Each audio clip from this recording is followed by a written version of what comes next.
What changes at that point? Well, number one, I don't have a lot of financial anxiety anymore because I know that worst comes to worst, I got some money I can use or borrow against or whatever. That money's still your money. Just because it's in the account doesn't mean you can't touch it. Number two, maybe if I also have some financial literacy, that capital base gives me something I can borrow against, right? So now I don't need a credit score anymore. Credit scores are for people that have no capital. But if you have capital, then you do what Elon Musk did. Elon Musk bought Twitter by using his stock as collateral. He put his stock up and said, "Give me a loan to value ratio for this stock." So they said, "Okay, you've got $100 billion worth of stock. We'll loan you $50 billion to go and make this deal." Kind of like that. It's more complicated, but you get the point. So you can do the same thing. If you have $100,000 in your Charles Schwab account, you can go to Schwab right now and say, "Hey, I'd like to borrow from you and use my assets as collateral. So what loan to value can you offer me?" And they'll say, "We'll give you 50%." So you say, "Great. So wire me the $50,000 Tuesday." And you next thing you know, you got $50,000 to make your next move, right? And you don't even have to touch the actual funds. In fact, touching the funds is one of the last things you want to do because then you get taxed on that, right? Anytime you make a move, the IRS is sitting there with a gun, pay up, right? So you don't want to like sell unless you have to, but you can borrow against what you have. That goes back to that strategy that wealthy people use: buy, borrow, and die. Acquire the asset, borrow against it, and then you die, and all your problems are gone. And then they give you a stepped up tax basis. So literally, they treat wealthy people the same way America deals with reparations. America's like, yeah, okay, we took all this money from black people. Now we're going to stop being racist. It's over now,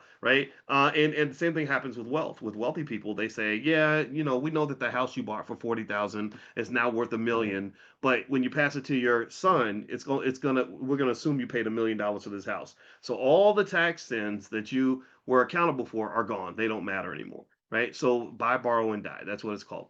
All right, so let's see here. A will or trust, my God, if I could list the number one financial problem that has destroyed trillions of dollars in black wealth in every generation, it is the lack of estate planning. There's something almost magically spiritual and deeply psychological about the fact that we don't want to talk about death. As if somehow we think that by talking about it, we're going to make it happen, and it's going to happen regardless. But we don't understand that. So then it happens, and then the rest falls apart. Right? Lots of wealth gets lost. I lost my grandmother and grandfather lived in their house from 1968 up until 2007, 2008, 40 years. We lost that damn house from a predatory loan. My grandfather went out and got a loan. A couple things happened. Next thing you know, there's some gentrified white people living in this house that I remember visiting when I was a little kid. And it angers me to no end. And if I wanted to go back and acquire that house, which I thought about doing, I'd have to pay a massive amount of money for that house. Like it's probably I think it's worth eight or $900,000. And so in order for me to get it, I had to really, really pay for it. I'm still considering it though. And so it's one of these things where all of us, give me a yes if you have like a grandma's house that you were going to since you were little. Like there's something almost everybody has like grandma's house. That's just like this almost like sacred land, and it's just absolutely insulting and sad when some strangers are now in that house because somebody didn't handle their business financially. So I would say get in there and fight for it. Like fight to bring this up.